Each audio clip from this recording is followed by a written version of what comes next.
अस्सलाम वालेकुम, खुश आमदीद, सुबह खैर तमाम देखने वालों को। प्रोग्राम है गुड मॉर्निंग कराची और मैं हूं मोहम्मद यासिर। जनाब, प्रोग्राम गुड मॉर्निंग कराची में बात करते हैं कुछ अवामी मसाइल के हवाले से। कुछ ऐसे मौज़ूआत ज़ेर बहस आते हैं जिनकी निशानदही प्रोग्राम देखने वाले करते हैं बज़रिया सोशल मीडिया। और सुबह के वक्त कोशिश ये होती है कि हालात हाज़रा के ऊपर गुफ्तगू की जाए। और जो सियासी सूरत हाल है इस वक्त मुल्क की, बहुत ज़्यादा पेचीदा हो चली है और यकीनन आप इसका जायज़ा ले रहे होंगे।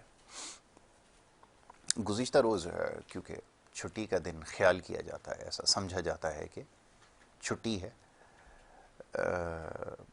लेकिन शायद जो ये हमारे सियासी रहनुमा हैं इतने ज़्यादा मुतहर्रिक हैं कि कोई भी दिन जो है वो खाली नहीं जाने देते। और ख़ास तौर पर वो लोग जो हुकूमत से बाहर हो चुके हैं, वो इस वक्त ज़्यादा उनमें बेचैनी पाई जा रही है। और कमोबेश रोज़ाना की बुनियाद पर जो सारा दिन की रोदाद होती है वो टीवी पे बैठ के सुनाई जाती है। क्या कुछ घर के अंदर और बाहर हो रहा है, किसकी ज़िम्मेदारी है, हर शख्स अपने तरीके से उसके ऊपर बात कर रहा है। तो बहरहाल जी, यही कुछ होता रहा गुज़िश्ता रोज़ भी, और अब सुबह से लेके शाम तक और शाम से फिर रात गए तक फिर ये सिलसिला चलता रहता है। और ख़ास तौर पे जो प्रेस कॉन्फ्रेंसेस हैं इसका सिलसिला चलता रहता है। तो ये अब तरीक़ाकार है घरों में मैसूर होकर सेटेलाइट चैनल्स के ज़रिए, सोशल मीडिया के ज़रिए फिर अपने लोगों से बात की जाती है। और फिर जो कुछ होता है, अब उसको आप ख़िताब का नाम दे दीजिए, कुछ भी कह लीजिए उसको, फिर वो जो कुछ हो रहा है फिर न जाने कितनी साजिशों का तस्करा होता है। अब एक और नई साजिश का तस्करा हुआ है, अल्लाह खैर रखे, कि बरतानिया से बैठकर, और वहाँ पे भी लंदन में ग़ालिबन कोई प्लान बनाया गया था। अल्लाह जाने क्या कुछ हो रहा है। और क्या कहा जाए, अब अपने लोगों पे ज़्यादा तरस आता है। हालात के मारे हुए लोग हैं, दर बदर की ठोकरें खाने पर मजबूर हैं। ऊपर से फिर इस तरह की बातें जब कोई करे तो उसके पीछे चल पड़ते हैं। यही हमारी एक तारीख़ रही है, कोई नई बात नहीं है। तारीख़ तो आप अल्हम्दुलिल्लाह मुताला नहीं करते, ये बहुत अच्छी बात है कि तारीख़ का क्या, किसी भी चीज़ का मुताला नहीं करते। तो ये एक हमारी तारीख़ रही है। इसी तरह के लोगों के जज्बात से उनको खेलने का हुनर आता है, और फिर तरह तरह की बातें और दावे किए जाते हैं। फिर न जाने कितनी साजिशों का तस्करा इससे पहले हो चुका है, जब मीडिया पे चंद लोग सवाल करते हैं कि वो कौन सी साजिश है, कौन से ऐसे सबूत हैं जिसकी बुनियाद पर इतने बड़े बड़े दावे किए जाते हैं, या लोगों पर इल्ज़ाम तराशी की जाती है, बहतान तराशी होती है। तो जवाब कुछ नहीं होता। तो ये सिलसिला गुज़िश्ता रोज़ भी चलता रहा। बहरहाल जी, इन मामलात पर गुफ्तगू होती रहेगी। उससे भी ज़्यादा ज़रूरी है कि जो मौशी सूरत हाल है उसके हवाले से बात कर ली जाए। लोग ज़्यादा फ़िक्रमंद हैं, और पिछले प्रोग्राम में भी ये बात इसी जगह हमने कही कि माह मुबारक का जो बाबरकत महीना है, अब वक्त बहुत थोड़ा रह गया है और हम उससे बहुत करीब हो चुके हैं। लोगों की फ़िक्र में इजाफ़ा होता जा रहा है, और ये भी कोई नई बात नहीं है। इससे पहले भी ऐसा ही कुछ होता रहा है, और इस दफ़ा भी सूरत हाल ज़्यादा मुख्तलिफ नहीं होगी, बल्कि पहले से बहुत ज़्यादा पेचीदा होगी। तो इन मामलात पे हमने गुफ्तगू की, और मौका मिलेगा तो इंशाल्लाह इसके ऊपर गुफ्तगू करते रहेंगे। इसके अलावा दीगर चंद एक मामलात हैं जिसके ऊपर बात करने की ज़रूरत है। इंशाल्लाह ज़रूर इसके ऊपर बात की जाएगी। मौजूद मेहमान स्टूडियोज़ में तशरीफ़ रखते हैं राजा शब्बीर अहमद साहब, तज्ज़ियाकार हैं, उन्हें मैं खुशामदीद कहूँगा। बहुत शुक्रिया, बड़ी नवाजिश राजा साहब, प्रोग्राम में हमें वक्त देने के लिए। वैसा फरमाइएगा, अभी सियासी सूरत हाल के हवाले से क्या बात की जाए। मौशी सूरत हाल, और ख़ास तौर पे जैसे मैंने तस्करा किया कि आम आदमी की जो इस वक्त सोच का महवर और मरकज़ है वो सिर्फ महंगाई है, और बाबरकत महीना आने को है। जो कुछ होता है ज़बान साथ नहीं देती।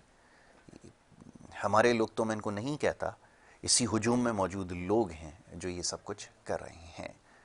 और हम बेबस हैं, लाचार हैं, सब कुछ देखने पे मजबूर है। फरमाइएगा कौन अपनी जिम्मेदारी पूरी करेगा, क्योंकि हुकूमतों से या अथॉरिटीज़ से या जो जिम्मेदारान हैं उनसे पहले भी कोई उम्मीद नहीं थी और अब तो बिल्कुल भी नहीं है। फरमाएं। असल में बात ये है कि हमारे यहाँ पर जब रमज़ान आता है तो सियासी लोग तो वो तो बाद में आते हैं, पहले जो लोग हैं जो बिजनेस करते हैं जी, वो स्टॉक कर लेते हैं उन चीज़ों का कि जिसको रमज़ान में महंगा बेचा जाए, जिसको ऊपर रेट पे बेचा जाए। जी, उनकी नीयत ये होती है कि रमज़ान में लोगों से हम नफ़े कमाएंगे। अल्हम्दुलिल्लाह ऐसा ही है। रमज़ान नेकियों का महीना है और मुझे बड़ा अफसोस होता है कि वो कंट्रीज़ जो इस्लामिक कंट्रीज़ नहीं हैं जी, वहाँ पर रमज़ान में चीज़ों पर रिलीफ दिया जाता है। ऐसा ही। तो जब हमारी आवाम का ये हाल होगा तो सियासतदान भी आवाम से, बिल्कुल ठीक है, उनका भी यही माइंड होगा कि हम लोगों से पैसे कैसे कमाएं। बिल्कुल ठीक है। सारे सियासतदान तो मैं नहीं कहता, लेकिन चंद तो ऐसे हैं कि उनका जो है माइंड यही है जो आवाम का माइंड है। तो हम आवाम को अपनी सोच जो है ना वो बदलनी पड़ेगी। ठीक है। अब आप ये अंदाज़ा लगा दें कि अगर कोई किसी को कहे कि यार कहीं पे प्लॉटिंग हो रही है और आज जो है वो फाइलें ख़रीद लो, कल आपको नफ़ा हो जाएगा, तो लोग ऐसे भेड़ चाल ऐसे दौड़ते हैं, ऐसे दौड़ते हैं, फिर बाद में रोते हैं कि हमें नुकसान हो गया। जी, और वो तो ज़मीन ही नहीं है। बिल्कुल ठीक है। बगैर वेरिफिकेशन एक दूसरे की सुन के आगे बढ़ जाते हैं। बिल्कुल ठीक है। और ये बात रिवायतों में भी आए कि कोई शख्स जो है किसी शख्स के झूठा होने के लिए इतना ही काफ़ी है कि कोई सुनी हुई बात को आगे पहुंचा दे। आगे पहुंचा दें। हमारे मुल्क में सबसे ज़्यादा प्रॉब्लम ये है कि बगैर वेरिफिकेशन की चीज़ें वायरल होती हैं। अच्छा, ये मैं आजकल देख रहा हूँ व्हाट्सएप के जरिए भी हो रहा है, मुख्तलिफ ग्रुप्स बने हुए, बिल्कुल मुख्तलिफ वायरल हाउसिंग होती स्कीम्स रहती के हैं, बारे में जो है वो डिटेल आ रही हैं। जी, लोग आगे बढ़ाते रहते हैं इन चीज़ों को। जी, क्यों? कि रोज़मर्रा की ज़िंदगी में झूठ है। बिल्कुल ऐसा ही। तो इस बात का भी वो परवाह नहीं करते कि यार हमें कोई बात सुनी, हमने आगे पहुंचा दी जी, तस्दीक के बगैर। तस्दीक के बिना, बिल्कुल। अच्छा, किसी की बेइज्जती करनी हो तो सबसे आगे, सबसे आगे पेश है। सबसे आगे एक दूसरे को बताएंगे। तो मसला आवाम का भी है। आवाम खुद, हर फर्द खुद अगर ये सुधरना चाहे तो सुधर सकता है। अब यहाँ पर आप ये देखें, एक ट्रैफिक अफसर जो है, जो ट्रैफिक पे कंट्रोल करने के लिए लोग खड़े होते हैं, वो सिग्नल तो आवाम के सामने कोई हैसियत ही नहीं रखता। बिल्कुल ऐसा ही है। खातिर वो में नहीं जब लाते तक यूं हाथ करके रोड पे नहीं आएगा जी, तो लोग नहीं रुकते। नहीं रुकते। अल्हम्दुलिल्लाह मिजाज है हमारे लोग, हमारा बिल्कुल मिजाज ऐसा ऐसा ही, है। बिल्कुल ऐसा ही, शिद्दत पसंदी हद से ज़्यादा है। बहुत ज़्यादा है। और इसी शिद्दत पसंदी और इसी झूठी बातों को वायरल का फ़ायदा कुछ सियासी लोग उठाते हैं। वो बोलते हैं बनती है दुनिया, बनाने वाला चाहिए। बिल्कुल ऐसा ही है, बिल्कुल ऐसा ही। तो हमारे पाकिस्तान में सबसे ज़्यादा आसान है। बहुत आसान काम है। देखा यह जाता है कि अवाम किस चीज़ के खिलाफ है, जी, उसके खिलाफ होकर अवाम को ले लो। बिल्कुल आपने 100% दुरुस्त कहा, ऐसा ही है। तो अब ये जो मामलात हो रहे हैं ना, ये अगर बढ़े तो मुल्क के हालात ख़राब ही होंगे, सही नहीं होंगे। इसमें भी मजीद खराबी की मज़ीद गुंजाइश खराबी मौजूद है है। कि बिल्कुल, क्योंकि जब आवाम खुद ठीक नहीं होगी तो मामला क्यों जाती है, किसी के पीछे क्यों जाती है, बिल्कुल ठीक है। क्या ज़रूरत पड़ी है। कोई भी सियासी लीडर जो है एहतजाज के लिए बोल जाता है तो निकल पड़ते हैं।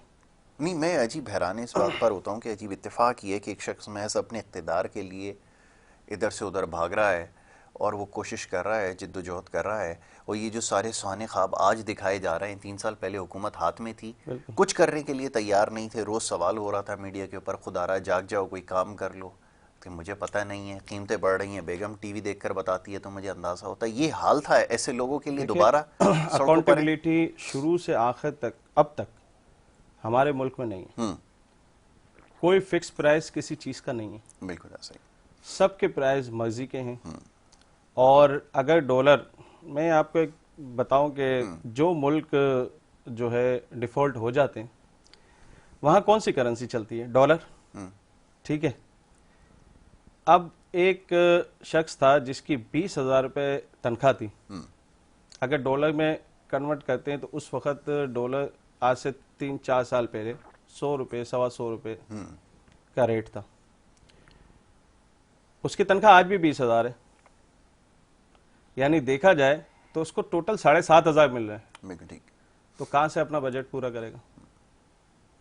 अगर यही सैलरी उसको डॉलर में दी जाती तो आज उसकी सैलरी 60,000। ठीक ठीक है। बात यह है कि करेंसी अगर डीवैल्यू हो रही है तो फिर जो है अच्छा, आपने ये भी देखा होगा कि जो मुल्क डिफॉल्ट हो जाते हैं या उनकी करेंसी गिर जाती है, जब वहाँ डॉलर चलता है तो कुछ अरसे बाद वो मुल्क स्टेबल हो जाता है। बिल्कुल, बड़ा अजीब इत्तेफाक है बैंकिंग सिस्टम के हवाले से। अभी मैं खबर देख रहा था, मैं आगे चल के इसके ऊपर बात करूंगा। एक और हमारे मोअज़्ज़ज़ मेहमान टेलीफोन लाइन पर हमारे साथ मौजूद है। बड़े अच्छे हमारे दोस्त हैं, बड़े अच्छे होनहार एंकर भी हैं, तज्ज़ियाकार भी हैं, तबसरा निगार भी हैं, और न जाने क्या कुछ हैं। हुसैन थेबो साहब हमारे साथ टेलीफोन लाइन पर मौजूद है, उन्हें मैं खुश आमदीद कहूँगा सुबह के वक्त। बहुत बहुत शुक्रिया जनाब हुसैन थेबो साहब प्रोग्राम में वक्त देने के लिए। सर आपका बहुत शुक्रिया, आप ये भूल गए कि आपका भाई भी हूँ। Thank you so very much. Thebo साहब, समझना मुश्किल हो रहा है, कुछ सूरत हाल ऐसी है कि एक साइफर का तस्करा हुआ कुछ अरसे कबल, और उसके बाद वो चलता चलता न जाने कहाँ पहुँच गया, फिर शायद मोहसिन नकवी तक बात गई। हम समझ रहे थे शायद कि यहाँ पर आकर जो है वो मामला ठहर जाएगा, लेकिन अब बात किसी लंदन प्लान के हवाले से हो रही है। ये मामला आखिर है क्या? ये लोग समझना चाहते हैं कि क्या कुछ हो रहा है वाक़तन। अवाम की फ़िक्र है जो भी ये दावा कर रहा है कि लोगों की तकदीर को, हालात को बदलेगा, या फिर ये महज इक़्तिदार के लिए, हुसूल इक़्तिदार के लिए सब कुछ हो रहा है? ये ज़रा चाहूँगा इस पर तबसरा कीजिए जी। देखिए जी, बात यह है कि सबसे पहले तो खान साहब खुद कहते थे कि आओ जी, ये मैदान है, आप नो कॉन्फिडेंस वोट पेश करें, मैं इस्लामी दुनिया का सबसे मशहूर, पाकिस्तान तो छोड़ दें, मैं तो इस्लामिक वर्ल्ड का सबसे बड़ा मशहूर और बड़ा लीडर हूँ, आप आए, नो कॉन्फिडेंस वोट पेश करें, अगर आप जीत जाते हैं तो आप, मैं घर चला जाऊंगा, मैं ये कर लूंगा, मैं वो कर लूंगा। उसके बाद ये हुआ कि नो कॉन्फिडेंस वोट पेश हुआ, खान साहब को पता चला कि लोग उसके साथ नहीं हैं। फिर खान साहब ने जो एक जमहूरी मुल्क में नहीं होना चाहिए वो सारी जो है वो उन्होंने टूल खेले। कभी किसी को फोन किया, कभी किसी को फोन करके कहा कि मेरी हुकूमत बचाएं, बाकी आपने सबको गिराना है तो आप गिराएं। फिर जब वो नो कॉन्फिडेंस वोट पेश हुआ, खान साहब आउट, बाहर चले गए। खान साहब को अपनी औकात का पता चल गया। फिर उन्होंने जेब से एक खत निकाला और उन्होंने कहा ये खत है जिसकी वजह से मुझे निकाला गया। अच्छा, वो खत जिस साहब ने लिखा था वो एक मैं अभी एक लेक्चर में था 22 तारीख, वो उसमें लेक्चरर थे वो असद साहब जो थे, जिसने ये खत वाली सारी कहानी है, लेकिन वो मैं कुछ उसका डिस्क्लोज नहीं कर पा रहा हूँ। सख्त सवालात हुए, उनके पास कोई जवाब नहीं था कि भाई असद साहब ये जो आप खत की कहानी हो रही है, तो उसमें बहुत सारी बातें हुई, लेकिन वो मैं कुछ भी डिस्क्लोज नहीं कर पा रहा हूँ। अच्छा, फिर वो खत वाली बात खत्म हो गई, फिर उनकी अमेरिका के साथ दोस्ती हो गई। फिर उन्होंने कहा नहीं, मुझे तो एक बंदे ने निकाला था जी। ये बंदा जो जा रहा है, मुझे इसने निकाला था। फिर घूमते घामते उन्होंने कहा नहीं, हमारी अमेरिका, मतलब वो देखें, बात यह है कि वो उन्होंने पहले दिन कहा था कि यू टर्न लेने वाला ही सबसे बड़ा लीडर तो वो उस पे कायम है। और यू टर्न का मतलब झूठ है, और झूठे पे खुदा की लानत होती है। तो मैं इससे आगे क्या कहूँ? बिल्कुल बिल्कुल बिल्कुल, आपने ठीक कहा कि ये सूरत हाल है और मामला किसी तरफ नहीं जा पा रहा। उसकी वजह यही है कि गलत बयानी से काम लिया जा रहा है। तो वो सब अब एक जो सबसे अहम सवाल है, जो हर शख्स जानना चाहता है, जो हर शख्स पूछ रहा है, क्या इन हालात में आम इंतखाबात का जो इनेकाद है मुमकिन हो सकेगा या नहीं हो सकेगा, ये ज़रा फरमाइएगा। देखिए जी, बात ये ना कि दो चीज़ें, एक तो ये है कि पहली मर्तबा ऐसे होगा पाकिस्तान में कि 2 असेंबलियों का इलेक्शन अभी हो जाएगा, 2 का बाद हो जाएगा, कौमी का बाद हो जाएगा। दुनिया में ऐसे होता है, इंडिया में भी होता है, यूरोप अमेरिका में भी होता है, लेकिन यहाँ हमारे मुल्क में वो सूरत हाल है कि ये हम ऐसी चीज़ें बर्दाश्त कर ही नहीं सकते। हमारी इकनॉमिक कंडीशन देखें, इस वक्त अगर हम इलेक्शन भी कराने जाते हैं तो इलेक्शन का भी एक खर्चा होता है। जी। वो यहाँ मसला ये है कि खान साहब कहते हैं कि गलियां हो जन सुंजियां ते मिर्जा यार फिरे, मैं जो एक बात कहूँ वही हो जाए। फिर वो क्या कहते हैं कि 10 सीटों पे खुद अकेले खड़े हो जाते हैं। जी। जी। इकल्ला ही मैं काफी हूँ। अच्छा जी, तो फिर भाई ये मुल्क के लिए, ये इकोनॉमी के लिए ये सारी चीजें कॉस्ट करती है ना। ये फ्री में तो इलेक्शन नहीं होता, ये इसमें सारे चीजों में खर्चा आता है। लेकिन वो उनको मुल्क की कोई इस वक्त फिक्र नहीं है। वो सिर्फ ये खान साहब ये चाह रहे हैं कि किसी तरह से कोई ऐसा जादू हो जाए कि मैं वापस हुकूमत में आ जाऊं। जी। तो भाई ऐसे तो नहीं हो सकता। मैं ये समझता हूँ, मैं अभी पिछले 2 हफ्ते इस्लामाबाद में ही था, जो जी। मैंने जी। वहाँ पे सूरत हाल देखी है। और वहाँ पे इस वक्त जो फाइनेंशियल कंडीशन है मुल्क की, मैं जी। समझता हूँ इस वक्त सब लोगों को बैठना चाहिए, सब लोगों को इकोनॉमी के लिए सोचना चाहिए कि किस तरह से मुल्क को बेहतर बना सकते हैं, रादर देन कि ये इलेक्शन वाली गेम। बिल्कुल ठीक है। थिबो साहब, एक चीज़ का और तो चाहूँगा ज़रा तस्करा किया जाए। थोड़ी सी बात मुश्किल है और इसके ऊपर तबसरा करना भी ज़्यादा मुश्किल है हमारे यहाँ, लेकिन जो अदलिया का किरदार है और ख़ास तौर पे जिस किस्म का जो आउट ऑफ द वे जाकर रिलीफ फराहम किया जा रहा है, मैं लफ्ज़ रिलीफ इस्तेमाल कर रहा हूँ ना चाहते हुए, ऐसा क्योंकि बज़ाहिर नज़र आता है, इसकी क्यों ज़रूरत पेश आ रही है? और फिर हर शख्स ये सवाल कर रहा है कि पाकिस्तान में ये जो तमाम सहूलियात खान साहब को दी जा रही हैं और किसी शख्स को ये माजी में या इस वक्त दस्तयाब हैं, इसकी क्या वजह है? मैं चाहूँगा इस पर ज़रा तबसरा कीजिए। देखिए जी, खान साहब ने अपना इमेज ऐसे बिल्डिंग किया हुआ है, लोगों को प्रेशराइज ऐसे किया हुआ है कि वो आने वाले कुछ दिनों में इस इस्लामी रिपब्लिक ऑफ पाकिस्तान के तो वजीर आजम होंगे और इसके साथ साथ इस्लामी दुनिया के भी सबसे बड़े लीडर होंगे, जिसकी वजह से उन्होंने हर जगह पे अपना प्रेशर बिल्डिंग किया हुआ है। अगर प्रेशर बिल्डिंग वो उस तरह से नहीं हो रहा है तो वो एक जत्था लेके आ रहे हैं। फिर उनकी अपनी एक सोशल मीडिया की बच्चों की एक टीम है जो सोशल मीडिया पे आकर कहते हैं कि जी फलाना टेररिस्ट भी आ गया है, फलाना जो है वो अल-कायदा का भी आ गया है। तो इसके मेरा तो कहने का मतलब ये है कि इन चीज़ों के ऊपर बहुत सख्त जो है वो नोटिस लिया जाए और इन चीज़ों को हार्ड हैंड से ट्रीट किया जाए, रादर देन के इदारों को आप प्रेशराइज करें, इदारों पे आप अपनी जो है वो बदमाशी चढ़ाएं। ये जो है ना, ये मुल्क के लिए, फ्यूचर के लिए बहुत बड़ी नुकसानदायक चीज़ है। और इस वक्त जो पीडीएम की हुकूमत है उसको चाहिए कि वो रिट ऑफ स्टेट को मेंटेन करें और जो कानून के मुताबिक हो रहा है उसको हार्ड हैंड से ट्रीट करें। और इदारों को भी चाहिए कि वो कानून के मुताबिक फैसला करें, जो बुक में लिखा हुआ है। ये ना देखें कि कौन आ रहा है, कितने आ रहे हैं, कुछ नहीं होना भाई। बिल्कुल ठीक जो है। ये आपके ऊपर आके बदमाशी कर रहे हैं, रियासत इनके साथ ट्रीट कर लेगी। और मैं समझता हूँ कल जो जमान पार्क में जो उसका मुख्तलिफ लोग जमान पार्क का आजकल जी। नाम भी जी। ले रहे हैं, पता नहीं क्या नाम ले रहे हैं जमान पार्क का, तो वो भी वाकई ऐसा ही है जो लोग नाम ले रहे हैं। और उसको जो उन्होंने जिस तरह से रिट वहाँ पे मेंटेन की है, और इस तरह से पूरे पाकिस्तान में होनी चाहिए और हार्ड हैंड से ट्रीट किया जाना चाहिए। बिल्कुल ऐसा ही, बिल्कुल आपने ठीक कहा कि रिट ऑफ द गवर्नमेंट जो है वो प्रवेल करनी चाहिए और उसको मेक श्योर करने के लिए जो कुछ होना चाहिए वो रियासत को करना होगा और ये ज़रूरी है। तो साहब, मैं आपका बड़ा शुक्रगुजार हूँ, आपने प्रोग्राम में वक्त दिया हमें और बड़ी अच्छी गुफ्तगू की है मुख्तसर वक्त में। इंशाल्लाह आपको जल्द ज़हमत देते हैं स्टूडियोज़ में। बहुत सारे और दीगर मामलात हैं, उस पर गुफ्तगू की जाएगी। एक ब्रेक के लिए कहा जा रहा है, एक छोटी सी ब्रेक यहाँ पर लेनी होगी। ब्रेक के बाद जब वापस आएंगे गुफ्तगू को जारी रखेंगे। आप देखते रहें हमारा प्रोग्राम।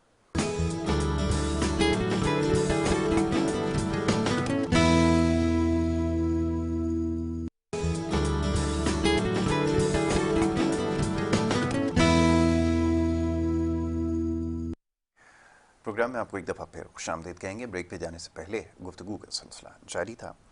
बात हो रही थी मुल्क की कुछ सियासी सूरत हाल के हवाले से और लोगों को आगाह रखना ज़रूरी है, लेकिन इन हमारी बातें बहुत ज़्यादा तल्ख होती हैं, मुश्किल होती हैं, ख़ास तौर पे उनके लिए जो किसी एक ख़ास कोई सियासी जमात उसके चाहने वाले हों या उसकी मोहब्बत में बहुत ज़्यादा गिरफ़्तार हों। अभी कुछ देर पहले भी ऑफ कैमरा यही मौजू ज़ेर बहस था।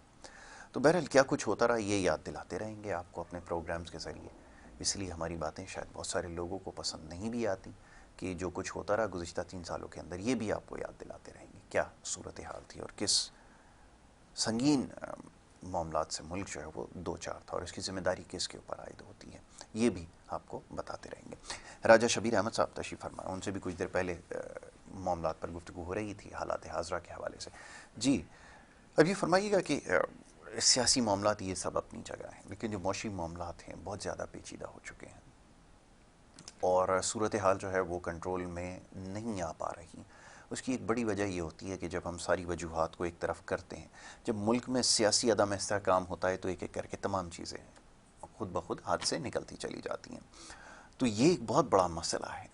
लेकिन ये जो कहते हैं ये मुल्क की बेहतरी के लिए सोच रहे हैं, ये सब कुछ हो रहा है, आम इंतखाबात हो जाएंगे तो आवाम की बेहतरी इसमें है कि अभी आप मामलात को संभलने दें। जब सूरत हाल ठीक हो जाए तो उसके बाद आप ये अपना तकाजा कर सकते हैं, आप डिमांड कर सकते हैं कि आम इंतखाबात किए जाएँ। लेकिन शायद वो इक़्तिदार की जो भूख है, जो हवस है, वो बैठने नहीं दे रही। इसी वजह से आपके ख्याल में मामला ख़राब हो रहे हैं? असल में बात यह है कि अभी जो ज़मान पाक में हो रहा है, जो पुलिस के लोग हैं वो भी मुसलमान हैं जी, जो एहतजाज कर रहे हैं वो भी मुसलमान हैं। एक अजीब ही मामला है कि वो आपस में गुत्थम गुत्था हैं और अक्सर आपने देखा होगा जब एहतजाज होता है तो नौकरी पेशा लोग, कमज़ोर लोग जो है वो एहतजाज पे आते हैं। कोई मालदार, कोई पैसे वाला एहतजाज में नहीं आता, ना होने के बराबर। बिल्कुल ऐसा, ठीक है ना। आप मुझे बताएं, उनकी नौकरी भी छूटी हुई है जी, वो सामने गुत्थम गुत्था भी हैं, पुलिस के लोग हैं वो भी नौकरी पे हैं, उनकी भी कोई इतनी ख़ास सैलरी नहीं है जी। तो अब इस पोजीशन के अंदर किसी की टांग टूट रही है, किसी का सर फट रहा है, लहू लहान हुए हैं, तो बेहतर नहीं है कि दोनों तरफ से जो है ना ये ऐलान किया जाए कि भाई जो भी मामलात हैं हम कानूनी तौर पर उसको सॉल्व कर लेते हैं बजाय ये एहतजाज के, क्योंकि इसमें तो मुसलमानों का नुकसान हो रहा है। एक आदमी अगर कोई जो है वो नौकरी पे है और उसको अगर पुलिस ने पकड़ा और जेल में डाल दिया तो वो तो गया ना, उसके घर में तो फाके शुरू हो गए। बिल्कुल ऐसे। ठीक है, इसी तरह किसी पुलिस अफसर को कोई नुकसान होता है तो उसके घर में भी कयामत शुरू हो गई ना। बिल्कुल ठीक है। तो ये चीजें लीडर्स को सोचनी चाहिए कि भाई वो अपनी आवाम को पीछे करें कि भाई जो भी मामलात है कानूनी तौर पे हम उसको हल करेंगे। कानून है ना, जब आपको बिलीव है तो फिर क्या इशू है? बिल्कुल ठीक, कोई सा इशू नहीं है। अब ये हालात, एक समझदार आदमी, पढ़ा लिखा आदमी, और वो जो है किसी को ये नहीं कह रहा कि आप पीछे हट जाओ, तो ये तो गैर मुनासिब है, ये तो अच्छी बात नहीं है। बेचारे कमज़ोर लोग हैं, वो भी, पुलिस वाले भी नौकरी पेशा लोग हैं जी। ये भी लोग जो है कमज़ोर लोग हैं, तो इस तरह के हालात में जब आप पॉजिटिव हो ना तो फिर वो सारी चीज़ें पॉजिटिव चला लो कि ठीक है कानून के तौर पे सारी चीज़ें करेंगे। इस तरह एहतजाज और इस तरह जो है, आप आज देखें आज कितने दिन हो गए। बिल्कुल ऐसा ही है। और ख़वातीन भी हैं, तो मतलब मैं, अगर मुझसे कोई मोहब्बत करता है और मेरे पीछे आता है और मुझे लगता है कि यार ये उसका नुकसान हो रहा है, मेरे पीछे आने से उसका नुकसान हो रहा है, आपने कही है, वाह, तो मैं बोलूंगा मेरा नुकसान होने दो, आप मेरे चक्कर में अपनी जाने ना गवाओ। बिल्कुल ऐसा ही, ये होती है इंसानियत जी। और यही शायद लीडरशिप के अंदर यही लीडरशिप है। बिल्कुल ऐसा ही है कि मैसेज दिया जाता है कि जी गिरफ्तारियां दे दें, मैं अपनी जगह बैठा हूं, मैं गिरफ्तारी नहीं दे सकता, बाकी मेरे लिए जितने लोग हैं सब गिरफ्तार। आप इस्लामी लीडर खुदा का ये देखें आपकी, ये लीडरशिप है, इसको लोग लीडरशिप कहते हैं, ये सोच है, इससे पता चलता है आप लीड करो। लीड का मतलब क्या होता है? देखें, इस्लामी लीडर जितने भी थे जी, जब भी जंग का या कोई भी ऐसा मामला होता था, सबसे पहले आगे सिपह सलाह था। बिल्कुल ऐसा ही, खुद खड़े होते थे। जब आप सिपह सलाह कह रहे हो तो फिर आवाम को नुकसान ना हो। बताइए, लीडर कहता है मैं गिरफ्तारी नहीं, मैं जमानत लूंगा अदालत से, आप सारे गिरफ्तार हो जाएं। देखिए, पिछले दिनों इक़्तिदार में भी यही मामलात हुए कि जी, जो उलमाए कराम थे उन पे स्टेट फायर हुए। जी, कीजिए तस्करा, जरूरी है आपका। ठीक है ना। अब आप जो है जब खत्म नबूवत का मामला आया जी, तो आप ही की हुकूमत थी जिस पे स्टेट फायर हुए।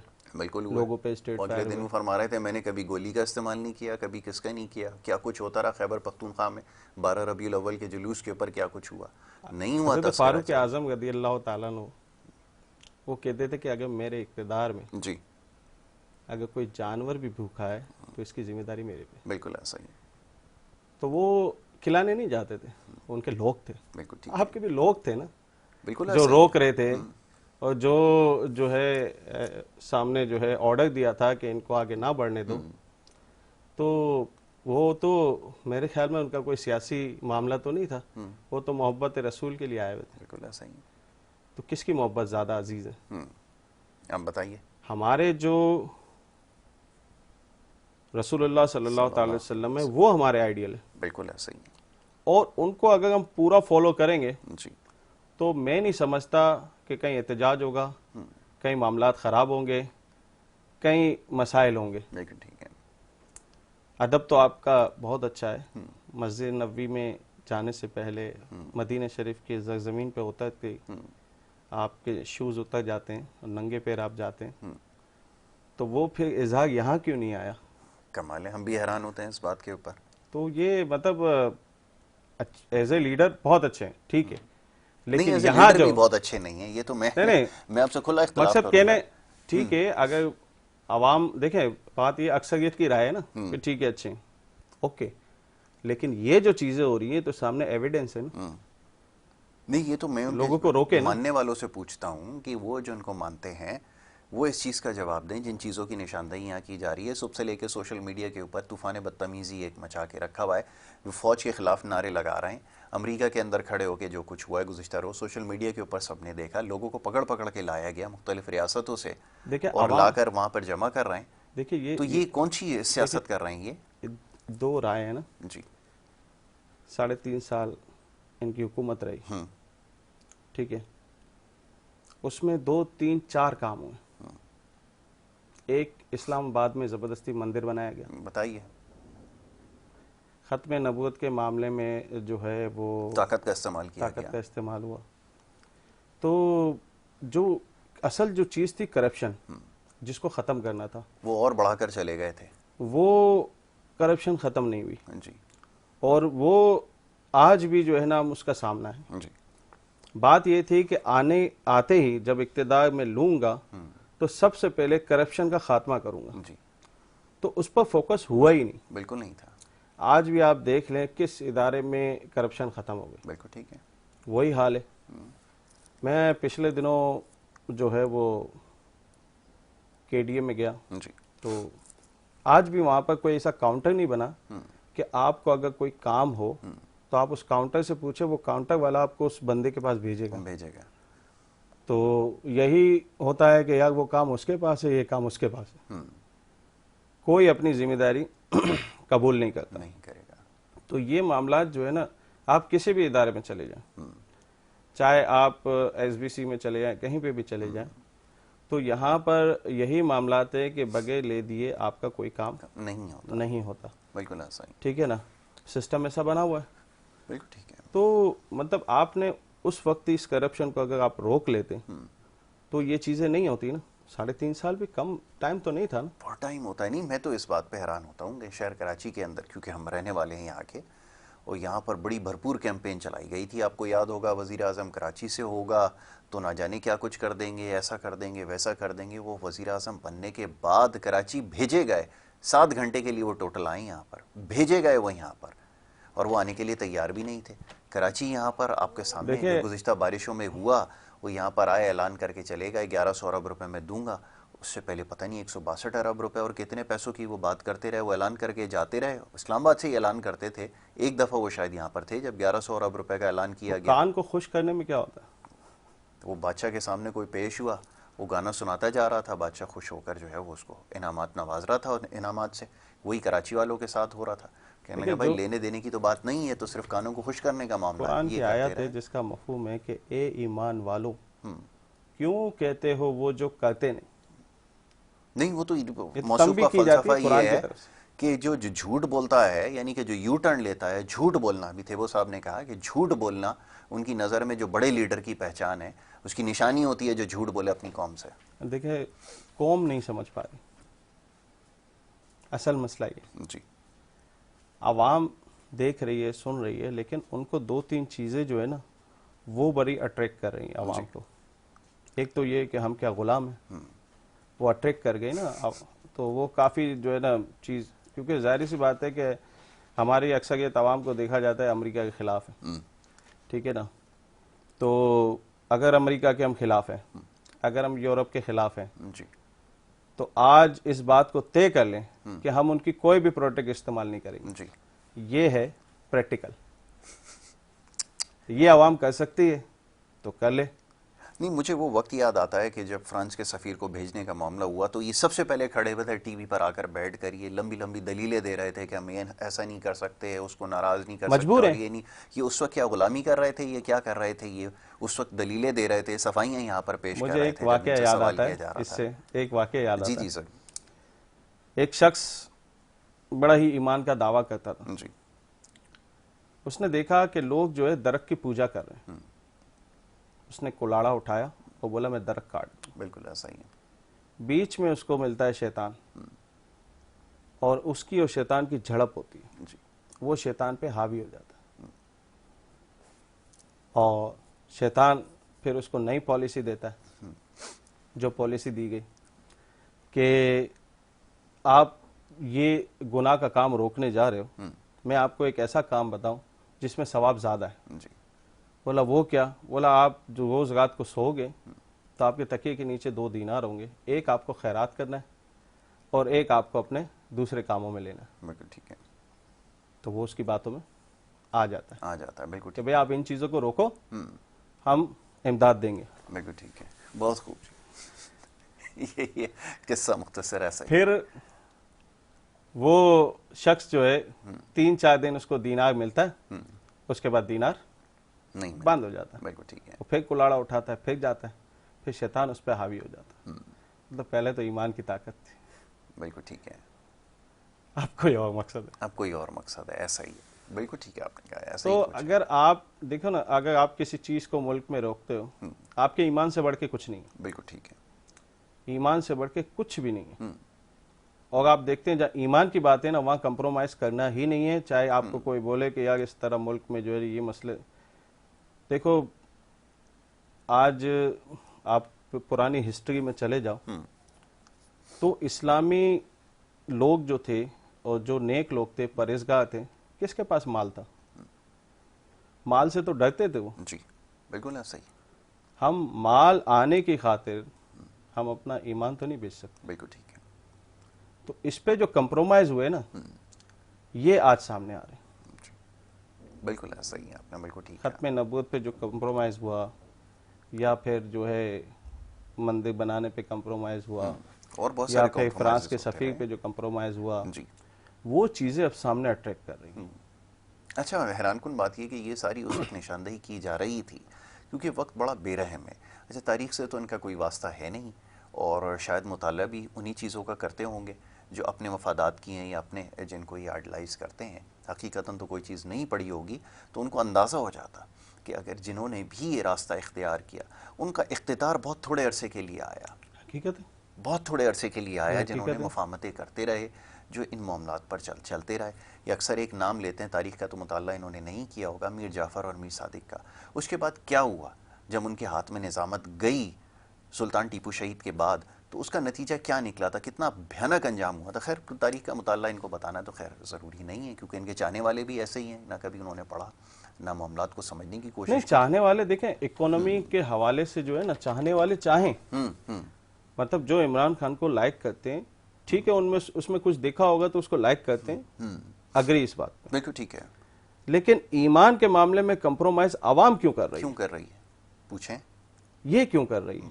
इस पे तो कम से कम कंप्रोमाइज ना करे। ये तो सवालात पूछे कि आपने अपने इक़्तिदार में ये काम क्यों किए, बिल्कुल ऐसा ही, आपने इन चीजों को छेड़ा क्यों? एक आसिया का केस चल रहा था, चलने देते, चलने देते। क्यों उसको खोला बाहर भिजवा दिया? ठीक थी तो उसको इनाम और इकराम मिला। जी, अगर वो ठीक, मतलब अगर वो कुछ तो पर्दादारी थी, कुछ तो पर्दादारी थी, उसको वहां पर फैसिलिटीज मिली, उसको अवार्ड्स मिले, किस चीज के अवार्ड्स मिले? जी तो ये क्या था?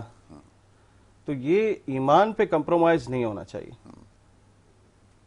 इस पे कंप्रोमाइज होगा तो फिर जो इस्लामी जो मजहबी लोग हैं वो कंप्रोमाइज नहीं करेंगे, नहीं करते, कभी भी नहीं अल्हम्दुलिल्लाह करेंगे। कुछ लोग हैं जिनके दिलों में ईमान अभी भी है, उसकी रोशनी वो बाकी नहीं है, करेंगे नहीं कंप्रोमाइज करेंगे कभी भी। कि भाई आप इस चीज में जो है ना पड़े। ठीक है, बिल्कुल ठीक है। अच्छा जी, अब ये कि शबीर भाई और बहुत सारे दीगर मामलात हैं, वैसे तो बात करनी थी हमें कुछ मईशत के हवाले से और मामलात के हवाले से, और अब ये एक ऐसा मौजू है जिसके ऊपर एक और नशिस्त रखी जाएगी आज, तो ज़रा सियासी मामलात पर ज़रा, क्योंकि बात इसलिए करना ज़रूरी हो गई थी कि जो कुछ मैं देख रहा हूँ गुज़िश्ता रोज़ भी जो कुछ होता रहा, एक तमाशा सड़कों के ऊपर लगा के रखा हुआ है, लोगों के जज्बात से खेलना, उनको इस्तेमाल नहीं, करना। लोगों को तकलीफ हो रही है, बहुत लोगों तकलीफ को हो रही है। बहुत लोग तकलीफ जो हो है रही ना, मतलब जज्बे में तो जा रहे हैं, लेकिन उनके पीछे जो उनके बाद में अगर उनको कोई प्रॉब्लम हो जाता है या वो जेल में बंद हो जाते हैं, जारी बातें, जमानतें हैं, 100 चीज़ें हैं, एक कमज़ोर आदमी कहाँ से ये सारी चीज़ें करेगा? नहीं, बच्चा अभी मुझे पता चला कि वहाँ पे जिले शाह उसको मार दिया गया, ये क्या उसके साथ हुआ ये कुछ कहने के लिए तैयार नहीं है, सारी जिम्मेदारी उसके तो ऊपर डाल हुकूमत की रहा है, रेड है ना, उसके ऊपर। हुकूमत जो है ना, अगर कि देखेगी बच्चों को कि क्या लड़वा रहे हैं, शिद्दत होगी। हुकूमत के साथ सामने खड़ा कर रहे हैं। यही गलती कराची में एक तंजीम ने की थी, आज देख लें क्या हाल उसका हुआ है। असल में शिद्दत पसंदी जो है ना हमारी आवाम में इतनी बढ़ चुकी है, इतनी बढ़ चुकी है कि एक अजीब मामला हो गया है कि अगर आप मुझे अच्छे लगते हो ना, तो आपकी बुराई को नज़रअंदाज करके बिल्कुल। मैं आपको अच्छा ही बोलूँगा। बिल्कुल ऐसा ही, अगर आप मुझे बुरे लगते हो तो आपकी अच्छे काम में भी मैं बुराइयां निकालूंगा। बुराइयाँ निकाली। तो ये अवाम का जो है ना रवैया हो गया।